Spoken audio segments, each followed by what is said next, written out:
Bonjour à tous, c'est l'heure du JT sur 8 Mont Blanc. Voici les titres que nous allons développer en ce mardi 26 avril 2016. Depuis 8 ans, les salariés de MT Technologies, anciennement Metal Temple, se battent pour leur emploi. Placés en liquidation judiciaire le 14 avril dernier, quelques-uns continuent de se battre et recherchent un repreneur. Nous partirons ensuite à la rencontre de Michel Mayor, une véritable star de l'astrophysique. Il est à l'origine de la découverte de la première exoplanète. Le scientifique était au Grand Bornand ce matin pour transmettre sa passion. Enfin, un premier épisode de notre série. Ce soir, toute la semaine, nous irons nous promener dans les coulisses du théâtre de marionnettes de Genève. Il est l'un des rares théâtres fixes d'Europe consacrés à cet art. On parle donc économie. Pour ouvrir ce journal, l'entreprise de Saint-Michel-de-Maurienne, MT Technologies, anciennement Metal Temple, a été placée en liquidation judiciaire le 14 avril dernier. 113 salariés vont recevoir dans les prochains jours leur lettre de licenciement. Pour autant, nombreux sont ceux à ne pas vouloir baisser les bras. Ils espèrent toujours trouver un repreneur. Plus d'explications avec Pauline Courceau. Depuis des semaines, c'est ce slogan que répètent les salariés. Ils estiment que rien n'a été fait correctement pour la survie de leur entreprise. En 8 ans, MT Technologies a perdu 18 millions d'euros de chiffre d'affaires, malgré une reconnaissance dans le monde automobile. Des compétences mises en avant par ces 113 salariés qui croient en une reprise. Des fonds ont d'ailleurs été débloqués pour sécuriser l'outil de travail. Je pense que c'est très positif, parce que l'État met de l'argent pour arrêter l'outil convenablement, parce que si c'est une entreprise qui est vieille à la casse à être rasée, je pense qu'on laisse geler les enduits dans les bacs ou dans les cuves et on met un coup de bulle et puis ça part tout à la casse. Mais du moment que l'argent a été trouvé, je pense que c'est très positif, il y a un bon retour sur l'avenir. Les salariés estiment qu'il faudrait 1,5 million d'euros pour relancer la machine. Ils attendent désormais la nomination par l'État d'une personne pour chapeauter le dossier et trouver ce fameux repreneur. On espère beaucoup de la part de l'État. C'est peut-être une fois plus demandé, mais je pense que la condition de la vallée de la Maurienne, avec cette baisse de l'industrie, doit amener les services de l'État à être encore plus confiants, plus forts pour nous soutenir. La vallée de la Maurienne a déjà payé un lourd tribut en matière de disparition d'industrie. Et il faudrait que justement à travers une reprise de Metal Temple ou des aciéries du Temple, on va dire, permettrait de sauver une grande partie de l'emploi en vallée de Maurienne. Ce n'est pas l'emploi saisonnier qui va compenser cette perte. Le 10 mai prochain, il y aura de nouveau un rendez-vous à la sous-préfecture de Saint-Jean-de-Maurienne pour faire le point et avancer sur le dossier. Le futur repreneur récupérerait alors le savoir-faire, une partie du personnel, le tout sans les dettes. MT Technologies partirait alors d'une feuille blanche. Ces photos ont fait le tour des réseaux sociaux depuis hier. Prises à Annecy, elles montrent le TIOU, tout simplement vert fluo, une opération sans danger organisée par les membres de l'intersyndicale des personnels de l'environnement. Une dizaine d'autres fleuves et rivières de France ont aussi accueilli ce colorant pour alerter l'opinion publique sur la nécessité de préserver le service public de l'environnement. Une action entreprise à l'occasion de l'ouverture de la conférence environnementale organisée par le gouvernement. Malgré un métier particulièrement technique, voire obscur, c'est une véritable star. L'astrophysicien Michel Mayor était au Grand Bornand ce mardi matin pour une conférence sur les planètes extrasolaires, comprenez des planètes qui évoluent hors de notre système solaire. Michel Mayor est le co-découvreur de la première exoplanète. 21 ans plus tard, des milliers ont été découvertes. Les élèves des écoles primaires de la vallée ont pu le rencontrer et Julie Marchand y était. Devant une centaine d'enfants des écoles primaires de la vallée du Grand Bornand, un véritable petit voyage dans l'univers. Les élèves se prêtent au jeu et posent beaucoup de questions. Ce qu'ils veulent savoir, comment voyager plus loin dans l'espace. Il y a eu des remarques assez intéressantes. Pourquoi on n'invente pas des machines plus performantes? Donc peut-être qu'effectivement ce sont les machines du futur et qu'on verra beaucoup plus loin. La prochaine génération verra beaucoup plus loin que nous. L'astronomie est un domaine qui se prête facilement à la vulgarisation. Il est primordial pour les scientifiques présents aujourd'hui de susciter l'intérêt, surtout chez les jeunes. Ça nous resitue dans l'espace, mais c'est surtout aussi que ça éveille l'intérêt et ça provoque chez les gens qui commencent à s'intéresser à ça une série de questions. Et cette ouverture d'esprit, ensuite, elle est aussi favorable à s'intéresser à beaucoup d'autres choses. Pour s'y intéresser plus en profondeur, Michel Mayor. C'est un astrophysicien et son domaine d'expertise est l'exoplanète, soit une planète qui tourne autour d'une autre étoile que la nôtre. La question qui brûle toutes les lèvres, sommes-nous seuls dans l'univers? On a accumulé énormément de connaissances dans ce domaine, alors que c'était un vieux rêve de l'humanité. Depuis plus de 2000 ans, les gens parlaient d'autres mondes dans l'univers ou des choses comme ça. Maintenant, c'est un domaine de la science. Qu'il y ait la vie ailleurs dans l'univers, c'est possible, peut-être même probable pour certains. Par contre, qu'ils viennent nous visiter, alors j'y crois pas.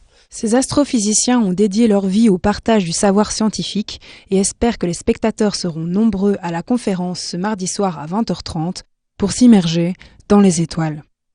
François Hollande sera peut-être de passage dans les Pays de Savoie le 12 juin prochain, une information qui reste à confirmer par les services de l'Élysée. Le président de la République pourrait assister à la remise officielle des prochains labels French Tech, dont celui des Alpes. Il réunit Grenoble, Chambéry, Annecy, Valence et Romans. Je vous rappelle que le label vise à valoriser le savoir-faire français en matière de numérique. Toutes les 2 semaines, dans ce journal, nous vous proposons une série de reportages pour aborder en profondeur une thématique de notre territoire. Cette semaine, nous allons nous intéresser à l'un des rares théâtres fixes européens entièrement voués à la marionnette. Depuis 86 ans, le Théâtre de marionnettes de Genève propose à un large public des créations théâtrales mettant en avant un art populaire, souvent jugé mineur. Pourtant, il est devenu un véritable art théâtral. Pour ce premier épisode, Jean-Paul Crespi nous emmène dans les coulisses. Théâtre d'ombre, théâtre d'objets, marionnettes à fil, marionnettes à tige, marionnettes d'ici et d'ailleurs. Le théâtre de marionnettes de Genève est l'un des rares théâtres en Europe à être entièrement habité par la marionnette. Riche de 12 spectacles chaque année, entre la salle du TMG et les tournées, plus de 400 représentations sont organisées chaque saison, suivies par un nombre de spectateurs toujours croissant. Ils étaient plus de 52 000 la saison dernière. Installé au cœur du quartier populaire de Plainpalais, espace de liberté et d'invention, le TMG renforce aujourd'hui son travail de recherche et de diffusion de la création marionnettique.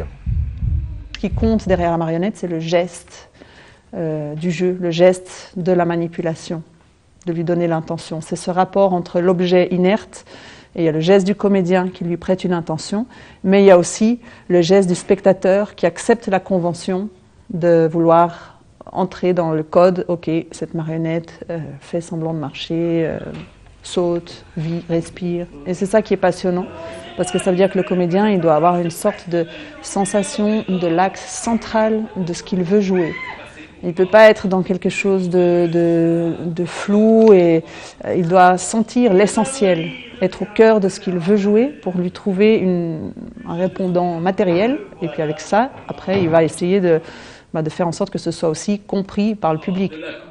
Fondée en 1929 par Marcel Moignet, la Compagnie des marionnettes de Genève a été pendant presque 50 ans l'œuvre de mécénat privé, car Marcel Moignet recevait dans son appartement des milliers de spectateurs. En 1971, le théâtre change de statut et se constitue en fondation, soutenue par les pouvoirs publics genevois. Ce qui est à retenir de l'histoire de ce théâtre, je crois que c'est à la fois la persévérance, et la persévérance aussi dans la recherche de la qualité, mais aussi l'ouverture à des formes nouvelles qui a permis à ce théâtre de rester vivant et pas d'être figé complètement dans un théâtre musée ou un théâtre d'archives. Il s'adresse à énormément de monde et puis qui dépasse aussi beaucoup d'a priori sociaux sur le théâtre. Enfin, voilà, je crois que c'est assez un théâtre très très ouvert. Art populaire, théâtre intergénérationnel, le TMG est aujourd'hui un véritable foyer de création exclusivement consacré aux arts de la marionnette. Il regroupe auteurs, plasticiens, musiciens et comédiens et produit chaque saison 3 à 4 spectacles originaux pour les enfants et les adultes.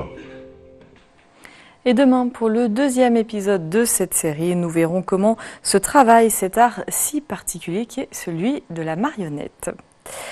Monopoly, Scrabble, bataille navale, il y a les classiques et les petits nouveaux. Chaque année en France, plus de 1000 jeux arrivent sur le marché. Malgré le boom des jeux vidéo, les passionnés des jeux de société sont de plus en plus nombreux. Un nouvel âge d'or pour ce marché dont de nombreuses productions sont françaises. Elles sont déjà connues dans le monde entier. Emmanuel Jaude. Avec plus de 1000 nouveaux jeux de société sortis en France en 2015, le marché connaît aujourd'hui un regain d'activité qui va bien plus loin que le simple effet de mode. Si des licences comme Monopoly, Scrabble ou autres Cluedo ont connu leur âge d'or il y a quelques années déjà, ce sont pourtant plusieurs centaines de milliers d'exemplaires de ces classiques qui sont vendus chaque année ayant réussi à assurer la transition entre les générations. Il y a des Monopoly de toutes les villes, sur tous les thèmes, voilà. Mais aujourd'hui, on retrouve des Monopoly Walking Dead, des Monopoly Zelda. Ils ont su moderniser un petit peu le Monopoly avec du coup des choses qui marchent très bien en ce moment. Un Monopoly Pokémon évidemment. Et effectivement, c'est toujours des choses qu'on va vendre. Je pense que dans 50 ans, tout le monde vendra encore des Monopoly. Mais les autres jeux sont de plus en plus vendus. Mais c'est pas pour ça qu'on vend moins de Monopoly. Mais au-delà de ces grands noms du jeu de plateau, ils sont nombreux les créateurs d'univers à proposer leurs idées. Car on dénombre aujourd'hui de plus en plus de joueurs issus de tous les milieux et qui voient dans ces loisirs récréatifs bien plus qu'un passe-temps. Alors on a toujours notre public qui est le joueur assez core, le core gamer, qui aime bien le gros jeu avec de la figurine, qui va être une bonne prise de tête. Les risques d'aujourd'hui, des choses où il y a beaucoup de stratégie et des parties qui sont assez longues. Aujourd'hui, une partie assez longue d'un jeu, c'est 1h30 à 2 heures. C'est vraiment dans les parties les plus longues. Et puis après, il y a toutes les familles qui viennent chercher des jeux pour passer à autre chose que la tablette ou le film télé le soir. Et puis pas mal de couples qui cherchent des jeux pour deux. Car il s'agit également là d'un investissement pour les joueurs qui ne vont pas consommer leur achat en une seule fois. Et comme partout, si les graphismes et le packaging sont importants, la façon de jouer l'est tout autant. C'est super convivial, sans être très compliqué. Et je pense qu'aujourd'hui, c'est ça la clé. C'est quelque chose qui soit accessible, qui dure pas trop longtemps, et auquel on ait envie de jouer et rejouer plein de fois, D'ailleurs, aujourd'hui, de plus en plus de bars à jeux, de magasins dédiés et de ludothèques se créent dans l'Hexagone, permettant à chacun de rentrer dans l'univers qui lui conviendra le mieux et de retrouver d'autres joueurs sans écran interposé. C'est la fin de cette édition. Merci de votre fidélité à l'information sur 8 Mont Blanc. Merci à toute l'équipe. On se retrouve jeudi et demain, vous aurez le plaisir de retrouver Pauline Courceau pour le JT. Passez une très belle soirée.